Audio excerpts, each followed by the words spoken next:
Welcome back, everybody, to the KC Sports Report. I'm your host, Michael Darcy, and today I have the great pleasure to be joined by my guy, Kyle Collier. He is the producer of the program on Sports Radio 810 WHB, and in this video, we're going to talk a little bit about Rasheed Rice and his suspension, and also his biggest surprise cut from cutdown day. So, Kyle, a lot has happened over the past 48 hours. I think my first question for you is, what are your thoughts on the initial suspension? Rasheed Rice got suspended 6 games to start the season. What do you think about that? My initial reaction was just relief because finally we know. And I guarantee, that was the reaction in the building for the Kansas City Chiefs, the front office, the staff, the coaches, the other players. It's a relief. Finally, we know, and finally we've got our plans because we know this, teams game plan weeks in advance, right? It's just relief. Now I know that Rasheed Rice is in his camp probably wanted 4 games. The NFL, obviously, they came out with that report that we're going to go 10 to 12 or 8 to 10, something like that. So finally they settle, and I think it's the right move because originally, they were going to go to an arbitrator and Rasheed Rice would get suspended after the first 4 weeks of the season, which I don't think would be helpful. This way, you get it out of the way, and then you can build for the rest of the season. I think it works out for all parties involved. Sure, you would like it to be less than 6 games, obviously, because, you've got Baltimore, you've got Philly, you got Buffalo pretty quick, right? But it's fine. It's done. Now we get to see, what the Chiefs have in somebody like Jalen Royals. And Hollywood Brown finally gets, some consistent playing time in this offense. We'll knock on wood that he stays healthy, obviously, but now you've got a chance to really just work in your other guys, because when Rasheed Rice comes back, he should be the number one option, right? Get your other guys going. It's done. I feel relief. Thank God, Yeah, and honestly, to kind of piggyback on what you just said, I actually think that 6 games is fairly generous for Rasheed Rice. He could have gotten 10 to 12. They might have even tried to give him a full season. With this starting at the beginning of the season, because we did get that initial report that, maybe he'll be able to play until that September 30th hearing. I'm glad that it's just to start the season, because now he's out 7 games, or I guess 6 games. He'll be back in week 7, and you don't have to play around with, maybe he gets suspended for the playoffs, and he's got to get back, caught up to speed in the late of the season. Then, it just wouldn't make any sense.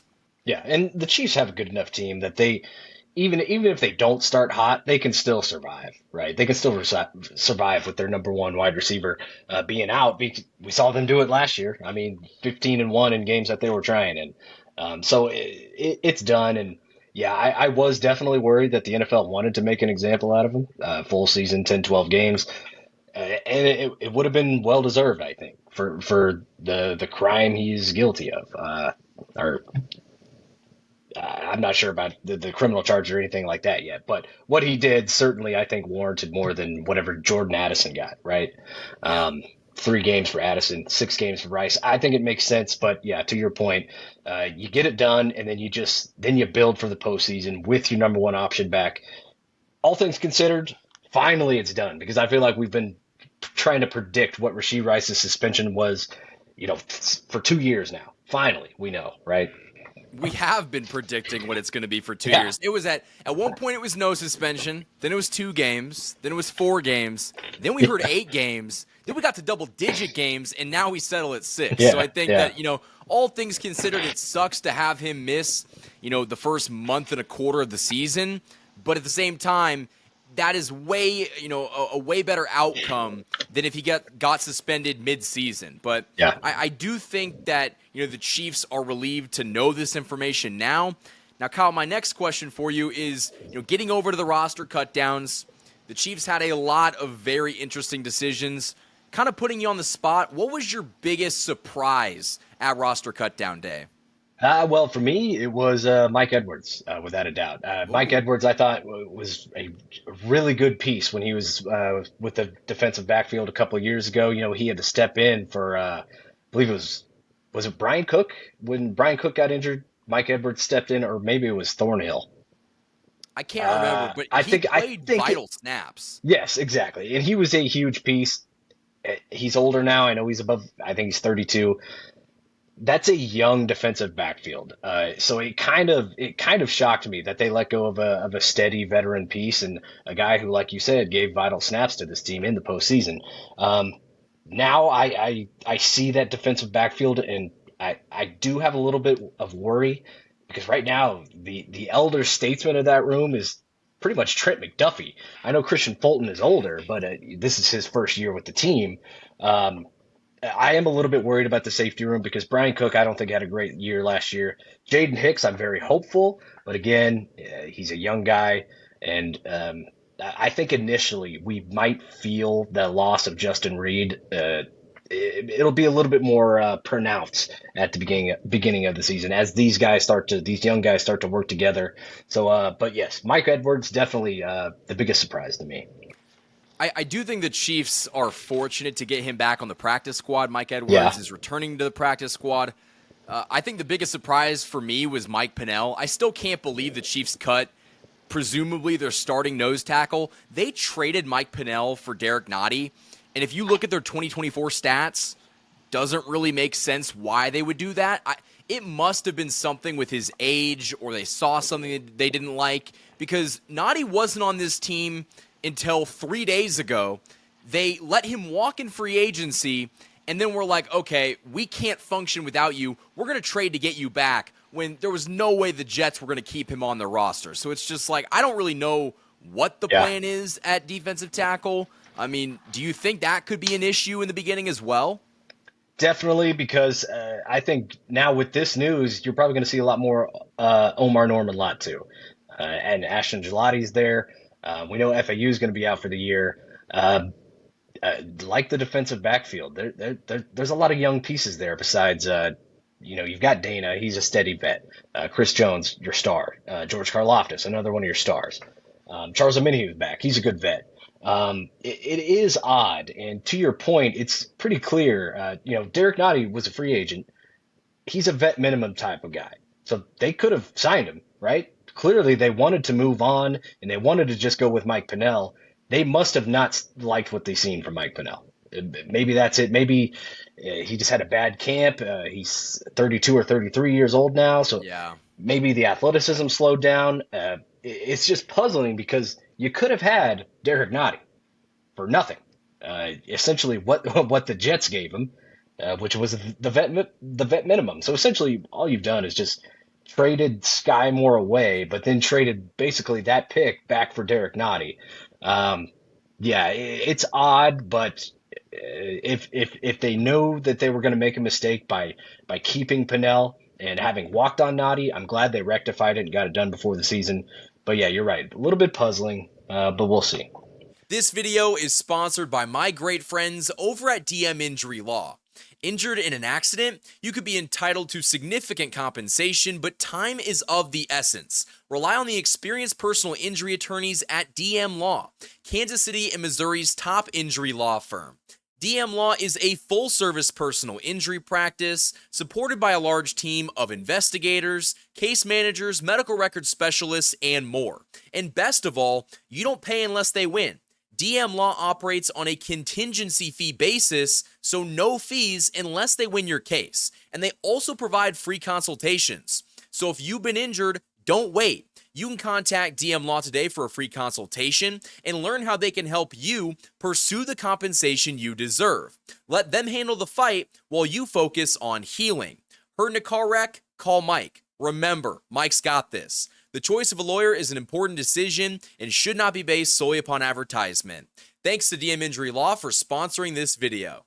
At Rice Real Estate Group, they're more than just a real estate team. They're a full-service partner in residential, commercial, and investment properties. They specialize in guiding clients through every stage, from the buying and selling process to handling complex, short sale situations with ease. Their passion lies in the personal one-on-one care they bring to every client relationship, ensuring each experience is tailored, smooth, and successful. Here it's all about building trust, delivering expertise, and ensuring every client feels valued throughout their journey. For more information, call Marla Rice at 816-819-9333. Huge thanks to the sponsors that have supported this channel all offseason long. Now, kind of getting back into the defensive tackle room discussion, I feel like the Chiefs are almost trying something new at that spot because one thing that, Derek Nottie said in his introductory press conference a couple days ago was that there's still a lot to learn for him, which is like kind of weird because he was here forever. He was in this defense for what, 6-7 years? And the fact that he was gone for just such a short amount of time, but he already feels like, okay, I need to get caught up with what they're doing. It almost makes me think they're trying something completely different this year that they haven't in years prior.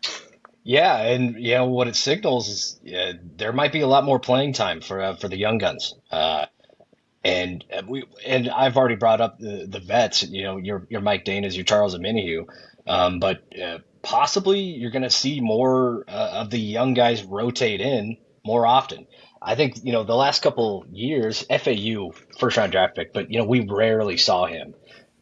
So I'm going to take it as a positive because I think Ashton Gelati and Omar Norman Lott are going to play real snaps for this team. So yeah, I'm going to take it away as a positive. And you know what? If the Chiefs are so confident in their depth with the rookies, it's okay that they let Mike Pennell go. I'm a little salty because I love the guy and I thought that he had a role on this team. But, at the end of the day, I think that one of the small themes of this offseason has been that Brett Veach is like, I understand that I've got draft capital tied up in this player like Sky Moore or CJ Hansen. He just straight up got rid of him this offseason. And Hansen made it back on the practice squad. But I think that you're starting to see an approach from our GM where he's less likely to hold on to a guy just because they drafted him. He's truly trying to find the best talent available. Yeah, and that's what smart NFL teams have to do. And frankly, it's okay that they're doing that because next year you've got to think about cap room because right now the Chiefs are kind of up against it, and it's not going to get better per se because Patrick Mahomes he's going to get more expensive now. They can restructure that obviously. Chris Jones' cap hit is going to jump a lot next year. Travis Kelce, we'll see. Not going to McDuffie's still out there and he's waiting. Exactly, and McDuffie. Look at the Sauce Gardner contract. There's no way that McDuffie, if he asks, he's going to ask for Sauce Gardner's contract and then some, right? Because as we know, every position, the current record holder, it's going to get broken no matter what. That's just the cycle of the NFL offseason paying guys. So yes, as I was saying, with the cap, there's going to be work to do next year.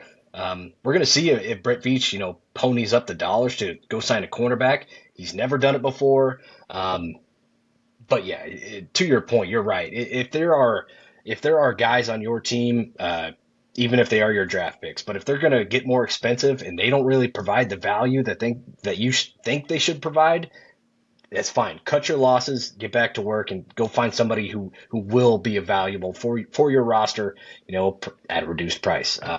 But yeah, I love to see it. Brett Veach is getting more transactional with the roster. It's what he's been doing. He's been showing off for a while now as to why he's arguably the top GM in the NFL. I mean, I would definitely argue it. I know that there's a conversation about Howie Roseman.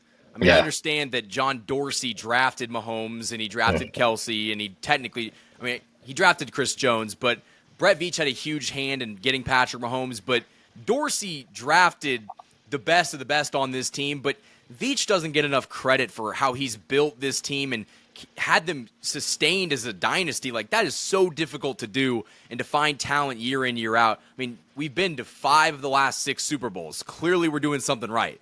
So I do think the Chiefs are in a good spot. It sucks at cutdown day because a lot of guys that you want to make the team just don't end up making the team. It's because the Chiefs have just too much talent. I mean, if we're in Carolina, they're making the team, but we're not in Carolina. We're in Kansas City. And so it's a good problem to have, for sure. Yeah, it's a great problem to have. And Kyle, I think my final question for you, do you think this might be one of the best rosters that he's ever put together? Ooh, that's a good question. Obviously, it does depend on the left side of the offensive line with Kingsley Suamati and Josh Simmons. Now, I feel good about Simmons. I don't expect it to go smooth 100% of the time. That's fine. But you'd like to think that you have your anchor there for the next 7 to 10 plus years, right? Kingsley, we'll see. But what does worry me is I brought it up earlier in our conversation. The defensive backfield is young and not exactly proven. Trent McDuffie is for sure. Jalen Watson is for sure. But Jalen Watson dealt with injuries. Christian Fulton is already dealing with injuries this year in camp. And I brought up the safeties earlier. I'll bring them up again. Brian Cook did not have a good year last year. Jaden Hicks is a young pup who hasn't had a full-time role yet. That's what worries me. The defense didn't look particularly great in the preseason. Um, uh, and I don't take away too much from that. I know it's preseason, everything's going to be vanilla, but you are young on the defensive side of the football, minus Chris Jones. Chris Jones is the Yeah. only guy above 30, right? Um, They cut their other guy above 30. yeah, that's right. Yeah. That's right. Yeah, I was trying to think of who else. Yeah, so, but I mean, to answer your question, I think it definitely has the potential to because I love the offensive the weaponry that the Chiefs have. Um, when Rasheed Rice comes back, this will probably be with Tyquan Thornton there, Juju Smith-Schuster there, Hollywood Brown, Xavier Worthy. This is probably going to be Mahomes' best cast of surrounding characters, right? Travis Kelce, you hope he's looked good this year. He's looked spry. He's looked agile. Um, yeah, to answer your question, yes, there's a definite possibility that this is his best roster. Yeah, I'd say the same. And even if it doesn't result in more wins, because you got to have a lot of things go right to go 15-2. But I do think that, if they win 13 games and they're, the games that they do win, they're scoring on offense and the defense looks crisp. And yeah, maybe you run into a team that, has your number on a short week, but I'm not going to get super disappointed with that. But Kyle, I think we did a pretty good job kind of going over the recent news over the past couple days. But my final question for you is, where can the people find your stuff? Listen to me weekdays from 2 to 6, right after The Zone with Michael Darcy. I produce a program with Seren Petro, and then follow me on Twitter at Kyle Collier _810. And guys, all that stuff will be linked in the description below. Hit that like button, subscribe for more Daily Chiefs content. Until next time, guys, thank you for watching this video. And as always, go Chiefs.